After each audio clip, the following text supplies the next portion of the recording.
My name is Emily. I am 25 years old. I live alone in a small apartment. 2 months ago, I lost my job. It was a very hard time for me. I tried to find a new job every day. I sent many emails, made calls, and waited for replies. But no one called me back. Days turned into weeks, and weeks into months. My savings were almost gone. I needed money for food and rent. I felt scared and hopeless.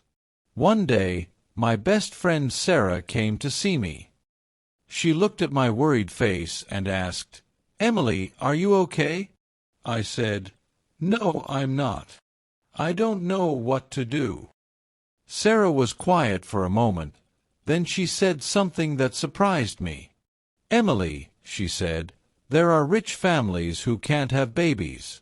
They pay women to carry a baby for them." I laughed a little. "Sarah, that sounds crazy. Are you serious?" But Sarah didn't smile. She nodded. "Yes, it's true. I know someone who did it." That night, I couldn't sleep. The idea sounded strange, but I needed money. I sat on the sofa, opened my laptop, and searched online. After a few minutes, I found an advertisement. It said, "Private arrangement, $500,000. Must be healthy and honest." I stared at those words again and again. $500,000. That money could change my whole life. The next morning, I went to the address written in the ad. The house was huge, white walls, big windows, and a quiet garden. My hands were shaking as I rang the bell. A tall man opened the door. He looked serious, but calm. "My name is Ethan," he said. "You know why you're here?"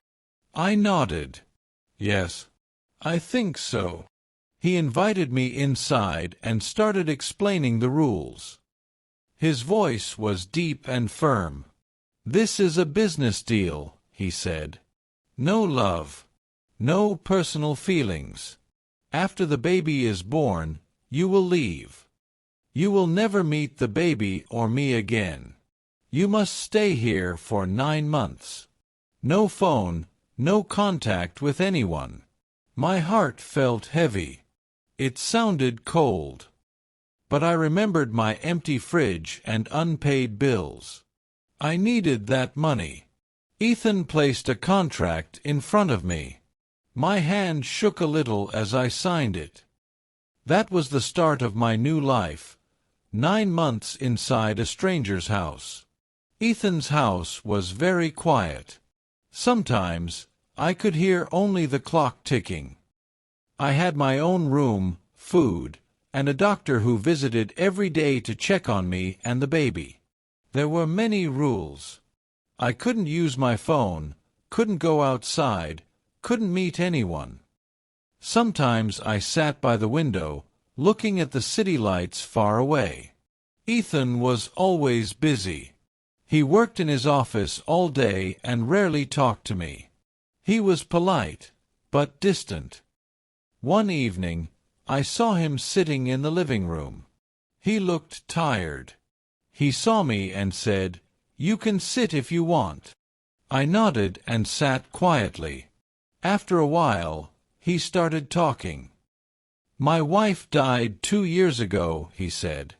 "We were expecting a baby, but we lost both." I didn't know what to say.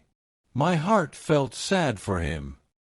For the first time, I saw not just a cold man, but someone who was broken inside. That night, I thought about him again and again. He wasn't just a stranger anymore.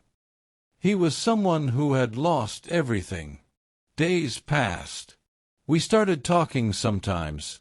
Small things like how I felt or what I liked to read. I started to feel close to him. One afternoon, we were sitting in the garden.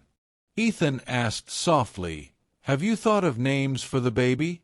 I smiled. Yes. If it's a boy, I like the name Leo. It means brave. And if it's a girl, I like Olivia. It means peace. He took out a notebook and wrote the names. That small act touched my heart. I didn't know why, but I started falling for him. But then I remembered his rule: no love, no feelings. Still, my heart didn't listen. One morning, a woman came to the house. She looked rich and angry. When she saw me, she shouted, "Who is she?" Ethan said calmly, "She's the surrogate." The woman got furious. "You think this will fix you?"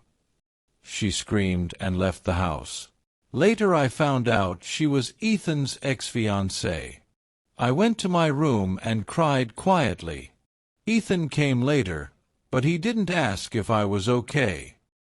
He only said, "She doesn't matter." I looked at him and asked, "Do I matter?" He didn't answer.